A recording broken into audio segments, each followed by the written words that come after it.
Well, my name is Dr. Miller. I'm a family and psychiatric nurse practitioner. Long path, a long road to get there. I didn't even really know what my passion was yet. I had a lot of trauma in my life, so I had to struggle just a little bit starting to get to know where I was. I was great until 5 years old.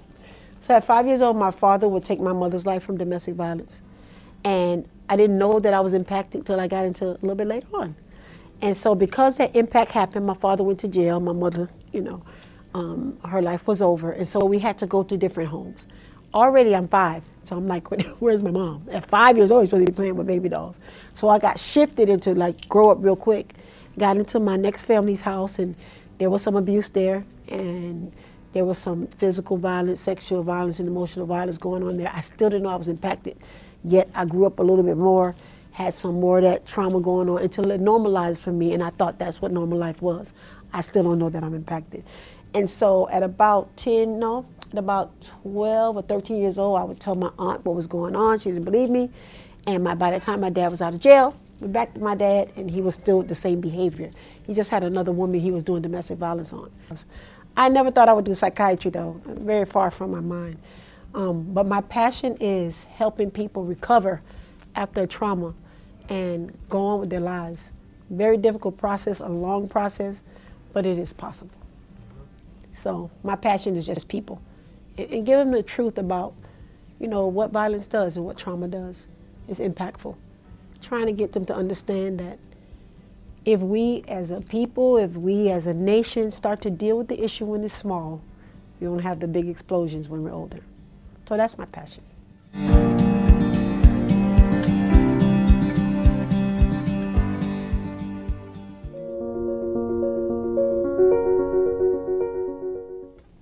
How's it going, powerful people? My name is Edward Giles, and thank you for tuning in to another episode here on the Unlimited Power Show. Without any further ado, I would like to tell you what the show is about. The show is all about personal growth and development, and we do that by bringing people in their process or experts in their field or people with a strong desire to fulfill something worth fulfilling here on this earth. My name is Edward Giles, and today I am sitting with Venus Miller, Dr. Venus Miller, and she'll tell you a little bit more about what she's passionate about and what she does as she introduces herself. How you doing today? Hi, how are you? I'm doing great. Good. So why don't you tell us more about you, what you're passionate about, and give us a solid introduction about yourself. Okay. Well, my name is Dr. Venus Miller. I'm a family and psychiatric nurse practitioner. Long path, a long road to get there. I didn't even really know what my passion was yet. I had a lot of trauma in my life, so I had to struggle just a little bit starting to get to know where I was. I never thought I would do psychiatry, though. Very far from my mind. But my passion is helping people recover after trauma and go on with their lives. Very difficult process, a long process, but it is possible. So my passion is just people. And give them the truth about, what violence does and what trauma does. It's impactful. Trying to get them to understand that if we as a people, if we as a nation start to deal with the issue when it's small, we won't have the big explosions when we're older. So that's my passion. When we talk about trauma, the word trauma can mean a lot of things. Like you have a traumatic brain injury. Yeah. Or you had a traumatic experience. Correct. But what exactly is trauma? Trauma is anything that causes a person to change in a drastic, frightening, emotional, impactful way. Trauma is something that's normally unexpected. Trauma is something that will shift a person's total atmosphere. Trauma is something most of the time that is mental. And the one thing we do, you have surgeries, you have, all these things you can do, but the one thing they cannot do is take somebody's mind out and make them forget that. So the trauma of the mind is one of the most difficult things. So trauma to me is anything that impacts you mentally, physically, spiritually, financially, emotionally.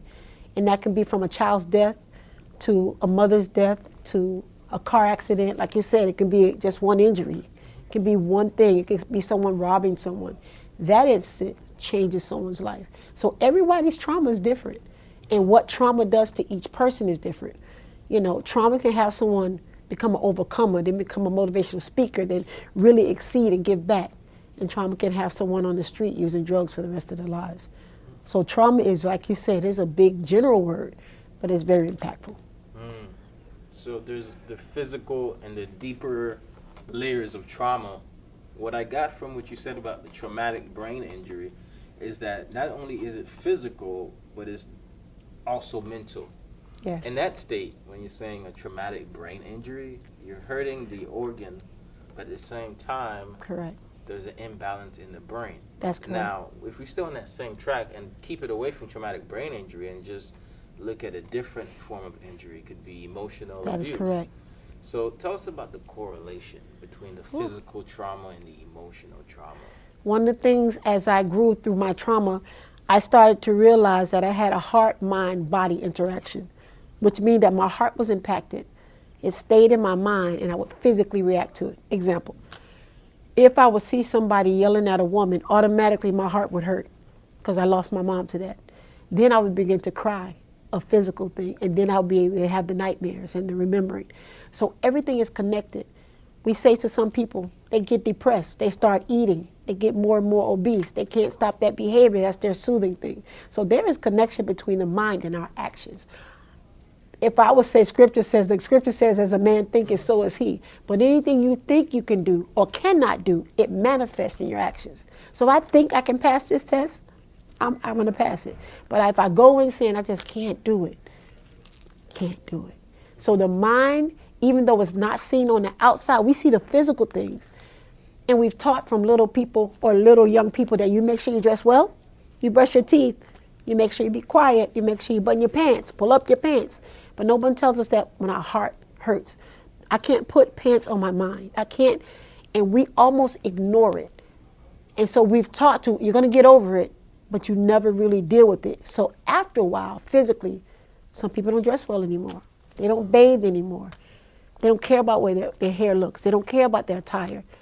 And so anything that happens to your brain happens to you. It's a total impact.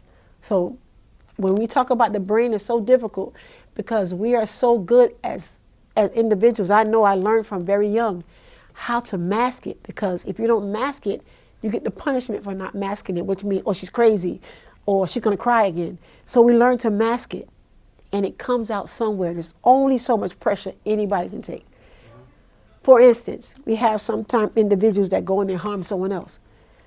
But they're millionaires, they drive the best cars, they live in the best houses in their whole family's lives. How can that be? What happened to the person? You have those people that awesome, outgoing, everybody's good, and they're totally depressed and they're in their lives, but they're millionaires too. I tell people, mind and money doesn't go together. There is no amount of money can pay for you out of depression. There is no, you have to deal with that issue, and that's where the problem is. Because it's in my mind, my heart hurts, and I don't want to feel like that, so I avoid it. I don't want to, no, it's nothing wrong. People say, oh, I'm okay. And they're acting like a fool when you say you're okay. Because we had learned to say that I'm okay, because that is the ethical, moral, grown-up professional thing to do. But it is also the grown-up professional thing to do to say, I have a problem. And if I don't solve this problem, somebody else going to have a problem, or I'm going to have a problem.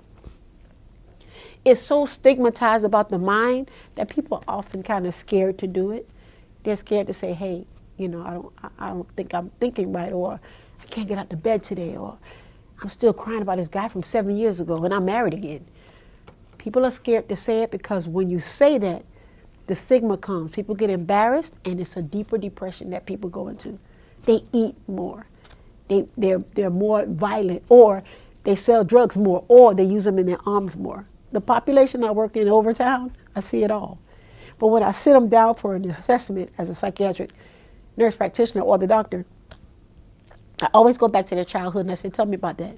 And most of the time I get a big smile, and then they say, until this happened, until that happened, until whether physical, emotional, sexual abuse happened, until my dad left, until my mom died, until I lost my baby, until I lost my job. Everyone comes in my office with a different trauma. And sometimes they get to deal with it in their 20s, but most of them after their 50s. But by then, how much have they destroyed? And then the 30-year gap between 20 and 50 What is tremendous life. tremendous, where your children are growing, where you're losing jobs, you can't get a house, can't keep a lady, can't keep a man. Whatever you don't deal with, I said in my book, if you don't deal with it, it's going to deal with you. That means it's going to give you the blow that you're not willing to take. So if you don't deal with your anger, but you look very well and everything's fine, as long as I don't touch your right knee, I'm good. Because the minute I touch your right knee, it hurts. And so you react. You say, oh, I'm sorry about that. You go to the next person. They do the same thing, but you never really deal with it. You have to deal with it. Dealing with trauma or dealing with any, it could be, trauma does not have to be someone dying. Trauma can be, she doesn't like me anymore. He doesn't like me anymore. Or I'm not cute enough. I don't look like her. What makes that traumatic? Because it's a rejection. It's a rejection. So rejection is a form of trauma. Yes, it is. For me, rejection is okay. You don't want to talk to me. For some person that already has it bad, low self-esteem or whatever, that one more rejection just takes them over. And see, I used to say, oh, that's just a little thing for you. But for someone who had their first boyfriend, he's everything, and he doesn't want to be with her anymore. She doesn't know what to do with that, or he doesn't know what to do with that, and they internalize. And they say, well, they don't like me. Then nobody likes me. Then no guy likes me. Then no girl likes me. And before you know it, they're in a total depression. And they look like some of the most amazing people, and they don't feel that way. Especially, you say by the time they get to you, you say, I don't want to be with you anymore. By now, they're about 20-something years old. But if you don't know a person's history, they have already been through that and haven't dealt with it. The rejection does not have to come from you. It could have started when they were young. And now you come along and you're my friend. You're my friend. We share everything together. We do everything together. And then maybe you don't want to be my friend anymore. But I'm not able to do it because you're my only friend. So I tell people to watch the signs of when you're speaking to someone, even if you're dating someone, even if you're in a relationship of any kind. They will begin to tell you the signs. They'll begin to do things like, oh, that's odd. You know, you have my whole phone all night for 3 hours looking at every message, every detail. You went through all my pages. You've called everyone on my Facebook line because I love you. And then when it's time to leave, that same person harms you. So people normally show signs because they haven't gotten help. You know, God forbid if two people are in love and the one just starts to go the other way. Sometimes the person that loves them doesn't know how to love them back to health because they just want them to be better. And so they allow the behavior. They allow you going through the phone. Okay, go through my phone so you'll feel better. Instead of saying that's not how we do it, you know. Sometimes if you're not able to help a person, you have to get them help. And when you're in love with someone, it's hard to help them because you're kind of like, well, she'll be okay. I'll give her a hug or him a hug, you know. So any trauma, I tell people, another person I had, their trauma was somebody called them stupid all their life. So by the time they got to school and the guy called him stupid, he almost beat him to death. Because I wasn't going to have no one more person call me stupid. So he gets to me and I'm like, why would you do that? Why would you harm someone like that? He said, I didn't even really realize that I harmed him. All of I heard was that one more word. But all the other time, he's a good boy. He had good grades. He was in an awesome college. He was the star. Until boom, that one instant took all that away from him. One instant, because all this time, no one had called him stupid anymore until that guy called him stupid, and it was a remembrance of his pain he had not dealt with. And let me Absolutely. intervene there. Absolutely. So your memory can become traumatic if that memory becomes you. Yes. Yes. Some people don't you'll say, man, I said that to you 20 years ago. How you still mad at me? Because every day they relive it. They relive it. I talk about suicide a little bit because people who commit suicide are not always the people under the bridge. They're not the people using drugs either. They're the people that most time have everything going on. And they don't have one friend to just tell them that I love them. They're paying for it. They got everything. But they don't have the one person that ever gave them a hug. I had one guy say, you could take the money if you can get my dad just to give me a hug and stop buying me a car. I don't want another house. I want him to come and sit and have lunch with me. He's almost 60 years old with tears flooding down his face because his father never took the time to let him know he was more than money, even though the money was good. But that couldn't buy him what he was hurting, why he was putting the needles in his arm. And so people are like, oh, money will do everything for me. Yeah, it's going to take care of some things, but it doesn't take care of everything. in someone's heart, saying I love you, saying I'm sorry, saying forgive me, is important to people. Not on the level of everybody. It may not mean anything for you if you say forgive me, but another person it does. That's why it's important to know people and to communicate with them. We lack communication. Oh, they're fine, they're cute, they're handsome, we do this, we go out to eat, we have fun, but you're not really talking to them. When you meet someone the next time, as I hope people hear me on the broadcast, get a chance to communicate with them. I'm not saying you're going to meet some perfect person that walks like this. There is not one. But at least know the person's triggers. At least know, hey, you know, how'd it go? Try not to do the thing that hurt the person, or, you know, tell me about your childhood, or, you know, you don't have to say childhood, but have a communication and relationship with someone that you're not surprised. And if you see signs that just doesn't look well to you, take a step back.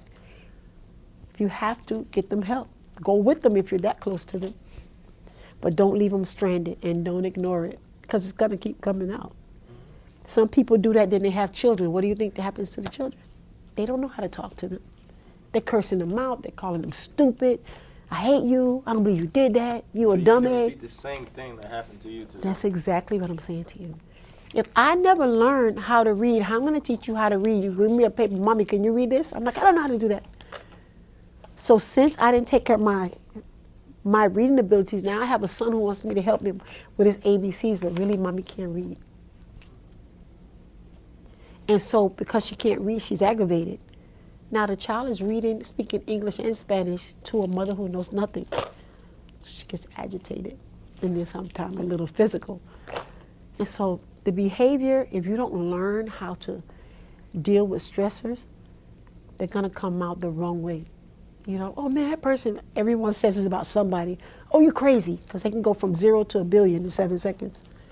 Can go off on somebody in the store because somebody said hello. It's like, what? What's going on? So a person's behavior and who they are and their makeup deals with their childhood specifically. From the time the mother pushes the child out, was the father there? So if he's not there, the child grows to know that he's not there. But who's going to be there?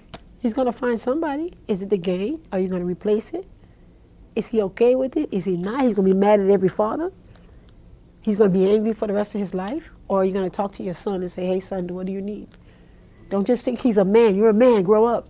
He's like 12. He's not a man. He still needs his father. But if the woman doesn't know to communicate that to him, then he becomes angry about that. And you have an angry male. And they're not good on the street or no other place. Because they can't have a conversation with him. The angry black male? Black man come from? Yeah, exactly. Because and when I talk to people about that, just like the angry black female, why are you that angry? How you have an attitude? You just woke up. Who taught you to have it? Where did you get that from? When you see a person with an attitude, most of the time it's their own insecurity, and that's just like a buffer. And they're so direct sometimes that it kind of makes people go away from them, or they just give them what they want just so they don't say nothing because you're embarrassing. But that's not the way to handle that. If you have an issue with your mouth, you have an issue with your mouth. But people are afraid to say anything because people are not like they were, at least back in my day. They just pick up weapons and you're out of here. Right? So how can we have a communication with a nation that's already violent? These babies are violent, 3 and 4 years old. They're already fighting in school. I get used to seeing the cartoon hit the other cartoon on the head. So when I see it on the street, it's normal. So then they pick up their phone and they do what? They videotape people dying. They video. Oh, look at this, and they make billions of views off of that. That makes them feel popular. Forget the morals that you just watch somebody die. It just means somebody's gonna like me when you press like, and everyone's gonna come to my page. So tomorrow I got to get something more violent. I got to see more. I mean, that's how you see in people's Instagram feeds. You know, if I post these types of pictures, it's the picture you're gonna see because that's what you value me. Exactly. So I'm gonna become that. I also see that with influencers. Like if I make these types of funny videos, yes, I have to put myself in this box indefinitely every time in order for you to like me. Exactly. So don't we do the same thing as far as like emotionally, as far as our relationships as well? Like putting ourselves in a box. Like this is how it's supposed to work out. Yep. It's like, okay, I know he likes this, so let me wear this even though I don't wear it. let me do this even though I don't do it because he's going to like me. No, this is who I am. And I had to learn to tell people I don't like that. I was like 35 when the first time I told somebody I didn't like something was I was so used to like, okay, well, all right, it's not that bad.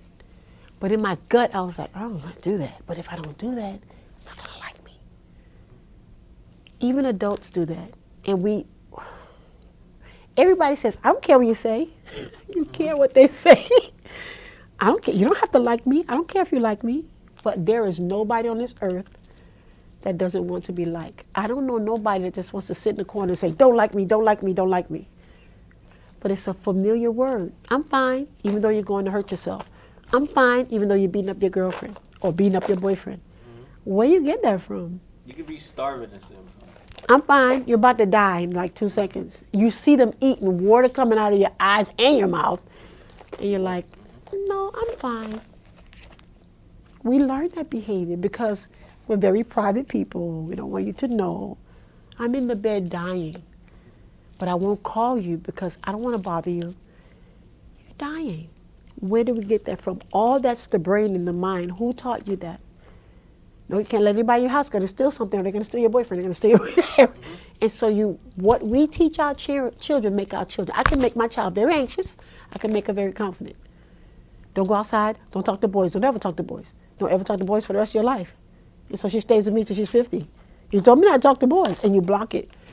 One thing about children, I don't care if they're older children. Every child wants to please the parent. Just to say I did a good job. It just does something for us, and it's supposed to be that way. And they say the first 7 years makes majority of the child's 95% of adult life is based on your 7 years of Yes, as you grow. Your brain at 3 years old you already can kind of shape where the child's gonna go. You know, what are you doing at 3 years old? Are you yelling at mom? Is mom yelling at you? And so you can teach your daughter how to respect a man or disrespect him, right? You can teach her how to dress, how to not dress. You can teach her that women, I don't say women stay in the house, but women preserve themselves. Women take care of themselves. You can still have a boyfriend, but you don't have to do that. You know, you don't have to wear your shorts up here. They don't wear them down here no more. Up here, you know. You have to teach her those values. And then not only teach them, you have to be that for her or for him. Or is your son going to say, oh, my mom is undercover, you know. Are you going to teach your son that he doesn't hit the woman? Are you going to teach your son you're passionate about? Do you teach your son to say thank you, to say please, close the door for her? Or do you teach your son, nah, she's just a trick, she's fine. I don't want you to talk to nobody. Ain't no girl ever going to be good for you. And in the son's mind, he's like, it's never going to be good enough for me. So you run that script where I would say a prime example is in the male, the young man goes out with a girl, but the girl seems like, oh, she's the one. Right. There's a subconscious script that says, you hear it. Yeah, she may be the one, but ain't no girls ever going to be good enough for you. So you trap your son. Now, most men can be, okay, mom, that's enough. But with men and moms and men are a little bit different in their brain growth. And moms are important to them. Dads are important to them. So even though you ever can say, I'm not going to listen to you, nobody really wants to marry somebody and your mom doesn't like them, but she doesn't like nobody. That's a problem. I'm not saying it. Some people I don't like. I got 2 sons. Some people I'm like, no, that's not it. I don't have that issue with my sons, thank God. But you don't want for your son to be in trauma with a girl that's tripping. So sometimes the parents say, well, son, think about it. But don't drill in him. She's not good for you. Nobody ever going to be good for you, because even in him, he's like, what am I do? Hide the girl in the closet from my mom? So I tell people, be careful how you talk to your son or how the mothers talk to the daughter. Get your own money. Don't no money. Let no man tell you nothing. You took it to the extreme. Yes, you can have your own money. Yes, you can do those things. When you get married, then you come together. She didn't tell him that part. So when they get together, she's giving you pure hockey sticks, just trying to be together. Because in her mind, my mommy said, my mommy said, my mommy said. So. Would you say to give more facts and details and allow your child to come to their own conclusion rather than giving conclusive, like your own opinion? Your own opinion that may not, a lot of times not true at all. And it doesn't fit where the child is going. So they're just living by your script. Exactly. And not building their own. Exactly. Because if some parents, again, I go back to, if the parent themselves are like this, they never had nothing and their kids are, or they've never had nothing, no one to protect them, no one to be there for them. When they're a child, they overdo it. I'm here for you. You go to the bathroom, I'm here. You got a cough? I'm here. You don't let them breathe because you don't want them to hurt. We can overdo it as parents, or we can just totally not give a doggone. You should, of course, instruct your child. Of course, tell them those things, but I don't care what you say. Even if you get a whooping, don't kids make their own decisions? You might get a whooping for it, but their minds are growing, they're changing anyway. So it's moral and ethical. I'm not going to let you change your mind and go rob nobody. That's just not going to work for me. But, I mean, let him choose a girl. Maybe he doesn't like the girl that you want, but he's the one that got to live with her. They like each other. They love each other. They're not fighting. You're the only one miserable at the wedding. You've been to a wedding, the mothers are like, your son is actually getting married, so I need you to calm down. But that's a control that they have. Sometimes the person has the problem, we put it on the child.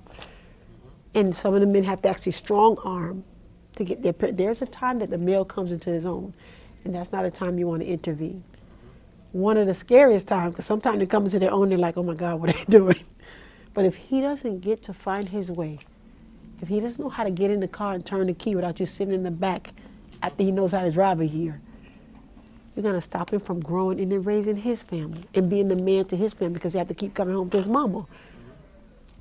Be there for him. I'm there for my children, but I can't intervene in the choices that they make unless they're deadly. Then, of course, I'll say something. And even then, can I stop them? No, you cannot. So it really is about the mind of the person. So think about a mind that's not healed. Think about a mind that's already hurting. Then that comes and it marries the adult. What's going on with the children? They're going to have children. And all they're going to do is repeat. And then that nation repeats. Then that nation repeats. But who's going to deal with the issue? It's like almost like a curse, almost. It keeps repeating a generation. We call it generational curse.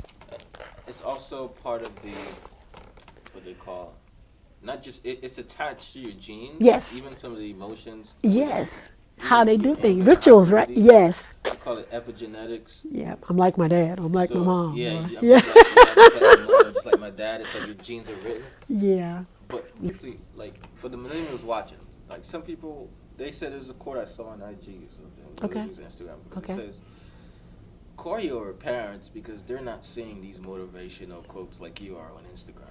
You know, what that means is sometimes they need your encouragement. I know a lot of my friends who have this guilt for not calling their parents, so they don't call the parents to avoid the guilt of the parents telling them you never call them. Okay, yeah, because So they don't want to hear it. Yeah, so that's me as well. Okay. Right? And I've had somebody tell me that they go through the same thing. Yeah. So my assumption is that there are millions of millennials acting this very same way. Absolutely. Which they will regret. They'll be like, later when your mom, Exactly. So it'll hit you really big, which causes more trauma. It does. So how do you pass this guilt of guilt?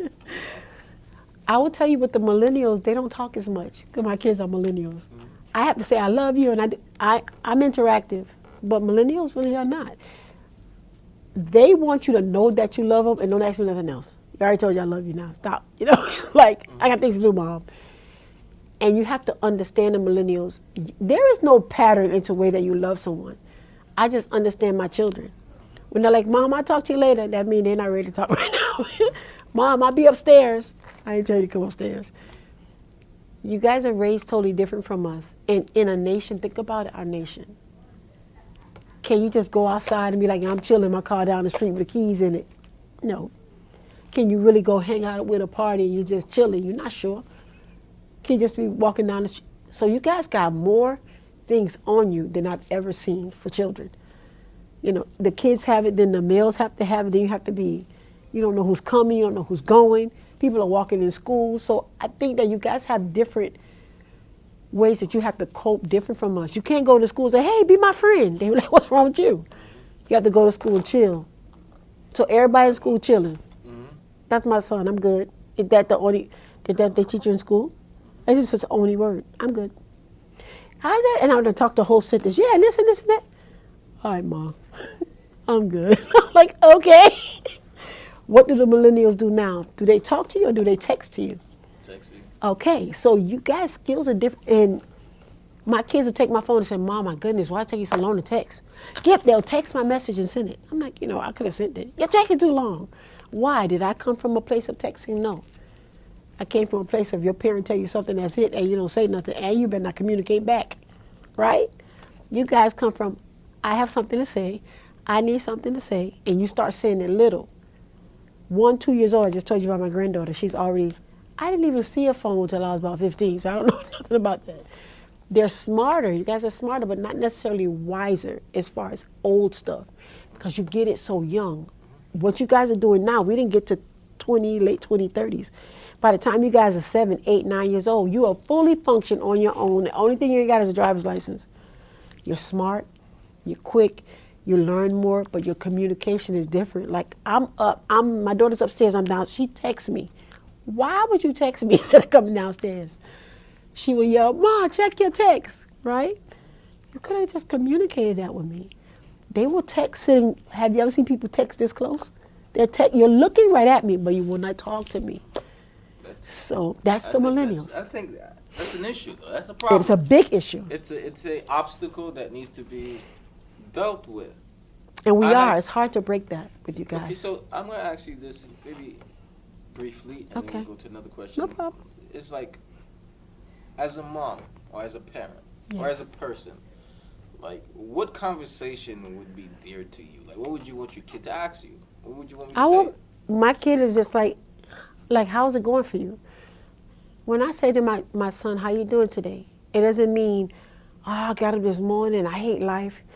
Like, Mom, this part is tough of my life, and, I don't know what to do about this, A regular conversation. Like, what's happening? Yeah, but what happens with parents sometimes is that you're talking so much, you didn't give them a chance to talk. And then you're trying to tell, when a child's talking to you, it's not necessarily, he wants you to tell him what to do, even though you give him some instructions. He's just trying to get out and figure out, especially a male. You don't take the male and put him over there and say, do this. He knows he has to get over there. He's vocalizing it to you, not necessarily for an answer unless you want it. Really to listen to say, okay, son, I understand. Is there anything I can help you with? No, Mom, I'm good. And that's usually the end of the conversation. Open it enough so that you guys talk to us, but don't try to dominate when you talk. Because that's why you don't come. You're like, oh my God, my mom's like, oh my God, don't tell her. We as parents are not used to the millennials sometimes because we're not raised that way. We too have to learn to adapt, and sometimes we don't want to. You have to adapt to the text because text is faster. They send money by text. You have to put a number in and put it here. They don't let you sign into the school until you put a certain code, right? Everything. So what if I say, I'm not texting, I'm not learning, I don't want to learn the computer. What's going to happen to me? I have to keep calling my son to come cut my computer on. So we have to bend too, just like you have to bend. So that's where the clash is. We're a little bit older and don't want to learn new. You guys are new and don't want to learn old. And we have to just compromise. Hey, powerful person. Welcome back to the Unlimited Power Show. My name is Edward Giles, and I'm sitting here with the one and only Dr. Venus Miller. Here we're discussing stigma around mental health. We're talking about trauma. And next, we're going to talk to you about domestic violence. So, Dr. Miller, you told me that in every person, there is a great, I would say, story that goes along until. So what's your until? So my until, I was great until 5 years old. So at 5 years old, my father would take my mother's life from domestic violence. And I didn't know that I was impacted until I got into a little bit later on. And so because that impact happened, my father went to jail, my mother, her life was over. And so we had to go to different homes. Already I'm 5, so I'm like, where's my mom? At 5 years old, he's supposed to be playing with baby dolls. So I got shifted into grow up real quick. Got into my next family's house, and there was some abuse there, and there was some physical violence, sexual violence, and emotional violence going on there. I still didn't know I was impacted, yet I grew up a little bit more, had some more of that trauma going on until it normalized for me, and I thought that's what normal life was. I still don't know that I'm impacted.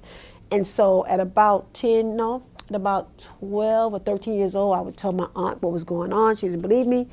And by the time my dad was out of jail, went back to my dad, and he was still the same behavior. He just had another woman he was doing domestic violence on. Back then, you have to understand, it was not like now. Back then, you had to listen to the male. Back then, that's the way women were treated. Back then, women just took it.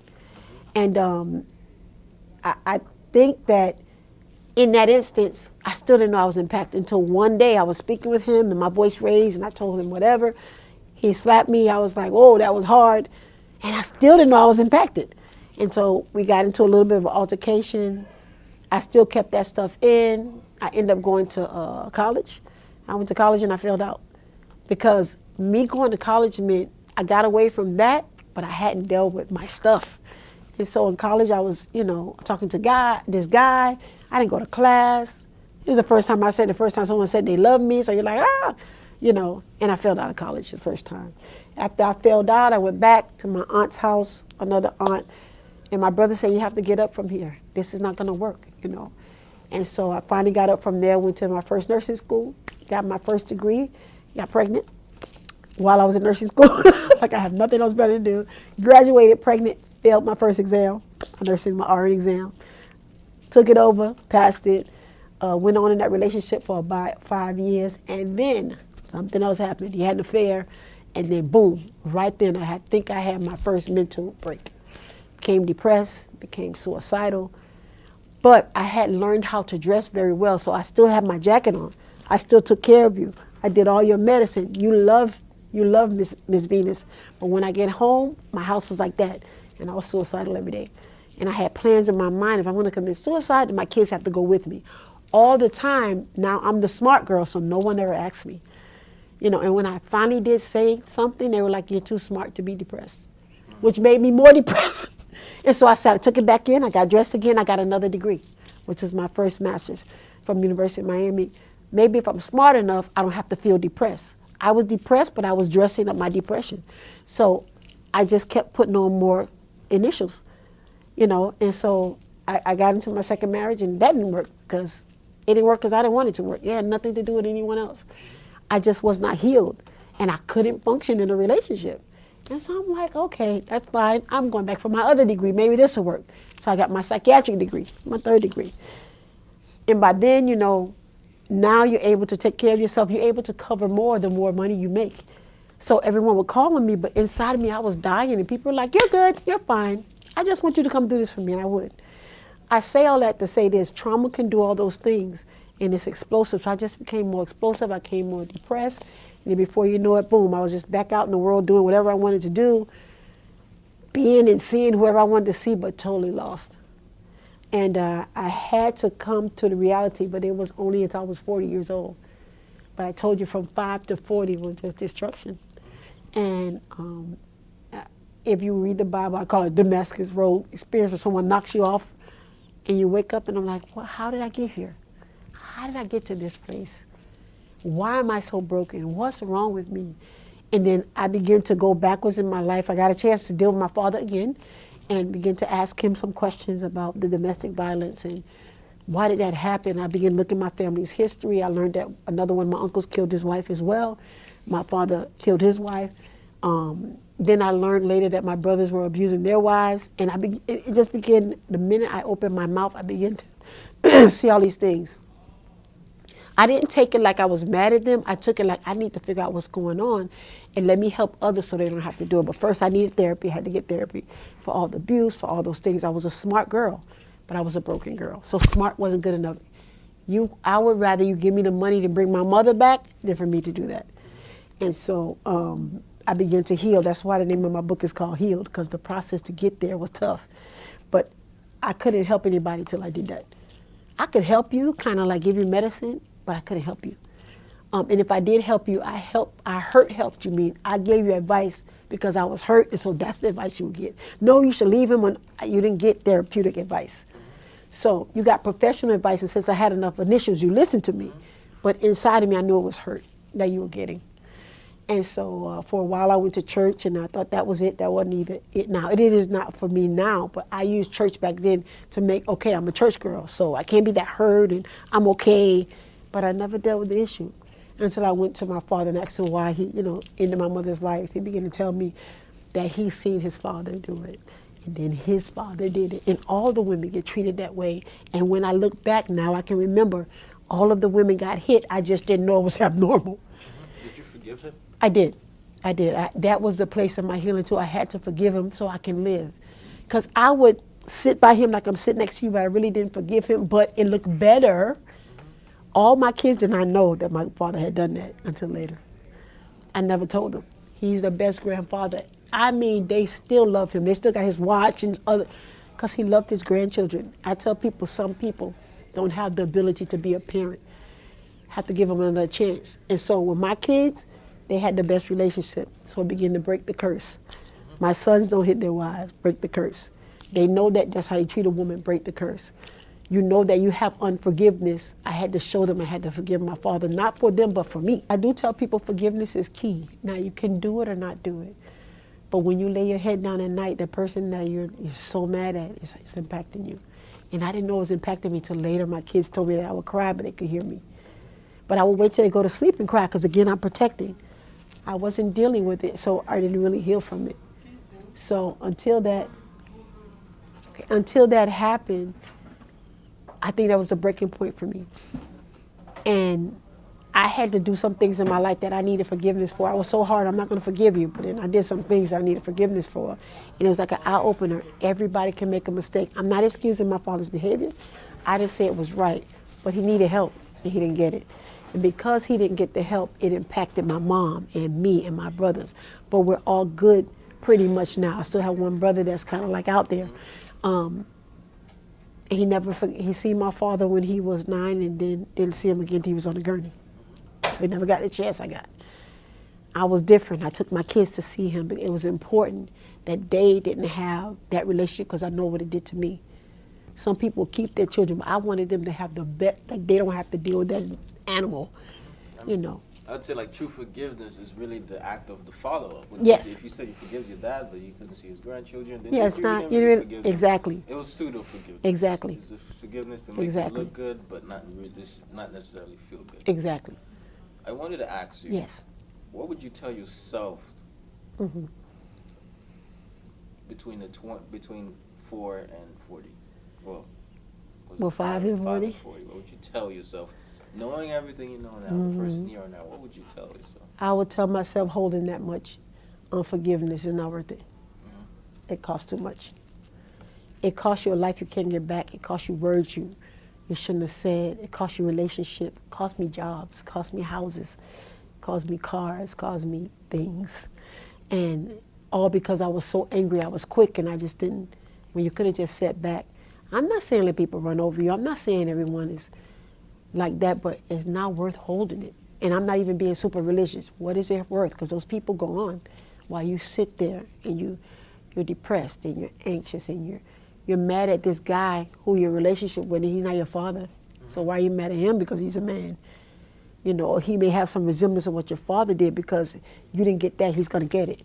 And so you were giving out things that don't belong to people. So forgiveness was key for me, and I walk in peace with that. I tell people, I still miss my mom. I still miss her, and I wish she was here. But the fact is that she's not.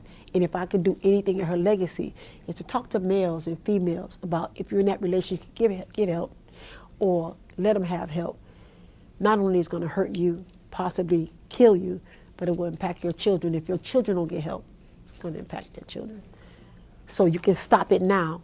I don't say that you have to bow down to them, but do yourself a favor. And forgive. I'd say like what you hold in holds you. Yes, it does. And when you let it out, it hits someone else. Yeah. So Yeah. that's why sometimes it's best to voluntarily let things flow in and true. out of your life so that it doesn't. It's true. Doesn't just Hold you. I hold don't. you. And other thing that's big for me, and everyone says I'm such a realist. If something's really, really bothering me, I no longer say I'm okay. I say I'm not okay, but let me check my okay. Meaning that I'm not okay, but it may not mean that you're doing anything. I may not be okay because it bothers me because of something else. Let me check me. I always tell people before I come back to you. Because maybe what I'm seeing is not right. Before I blame you. And you have nothing to do with it. Before I kick you out or divorce you. For what? Because the biggest thing is when we have to check us, we don't want to be wrong. So I have no problem apologizing, but I also have no problem checking me, especially if I get really angry. What are you really angry about? Because I can't change you. Well, I'm going to change you? No. you can't. So I can change me. So let me approach it differently. That's my maturity in it all. But when I was young, I'm hot-headed. I'm quick. I don't care. But how many I don't care is you going to do? Before people start saying, I don't want to be around you. You're a nice looking girl, but you're nasty. I don't want to be around you. And I start getting that back. And I tell people, don't pretend. Because somebody asked me one time, had I forgiven him? I said, no, I actually resent him right now. And I don't like him, and I'm not speaking to him. And then I would cry about that. Then I say, okay, I'm good now. I had to get it out, and now I don't have that. I don't have that with me.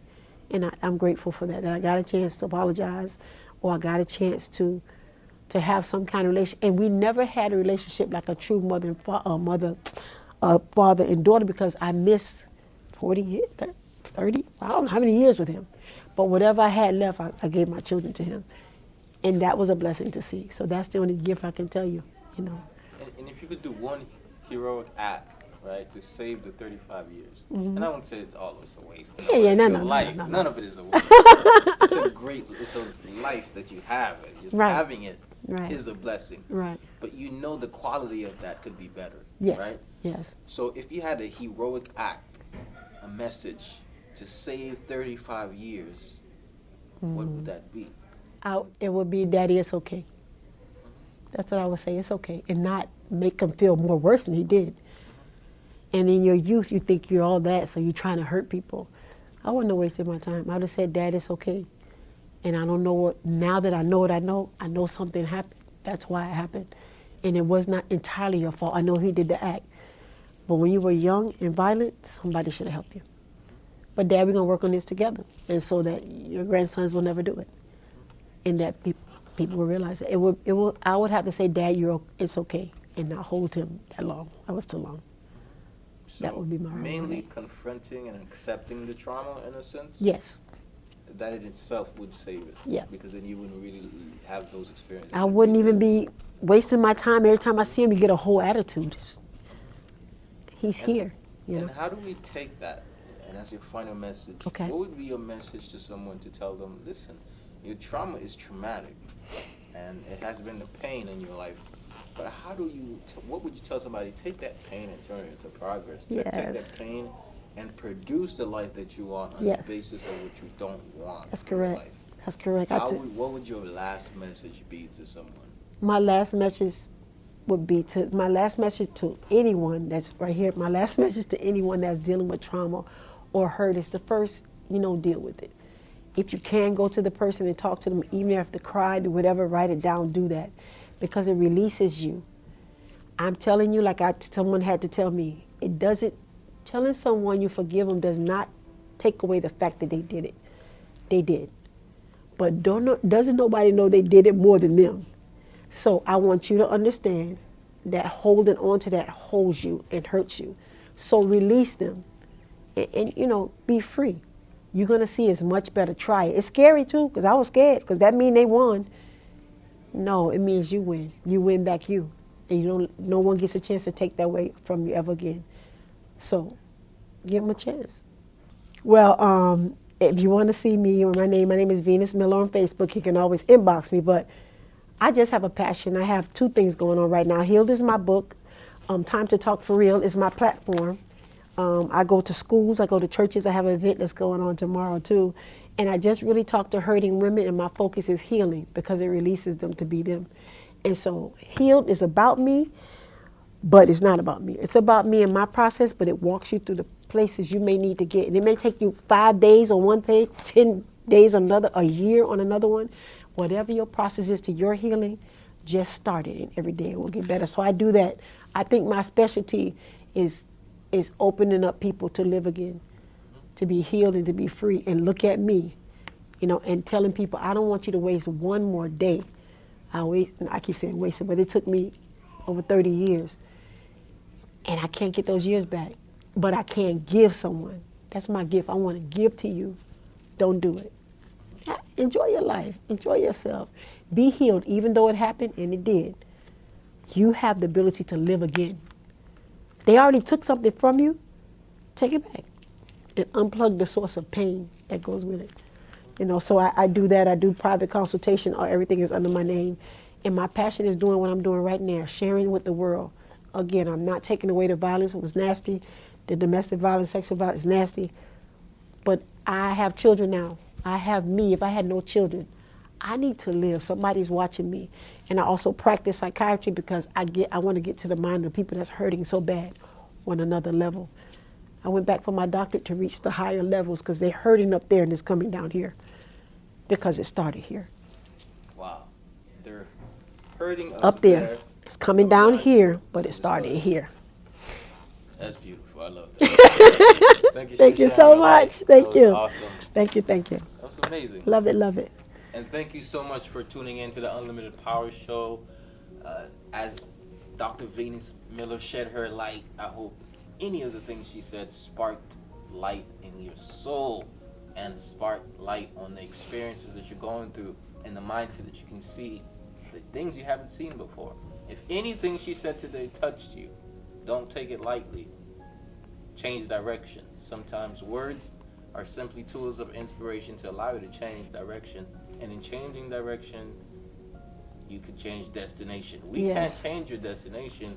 We could only alter your direction. But if you don't use what we just talked about, just common human experiences that brought on lessons, if you don't use it, then you lose the impact of this time that you've invested. Don't waste the time you've invested, more time. right? So remember this. This is always the last thing I say. You have the unlimited power to do what you can, what you want to do with your life, to live a life that you look back and say, I lived all my life. That's right. Right? That's right. But you have to believe that you do and that you're worth that. That's right. That your past didn't determine that. Your trauma is not making you. That's You're right. not a To sum make of your you. memory. That's right. You're a sum of possibilities. That's right. But until Love you that. do that, remember that, memorize that, the world will forever miss all your talents, all your gifts, all the great things that you have to offer. So like we did today, share your light, don't hide it, don't dim it. My name is Edward Giles, and my pleasure to serve you. Peace.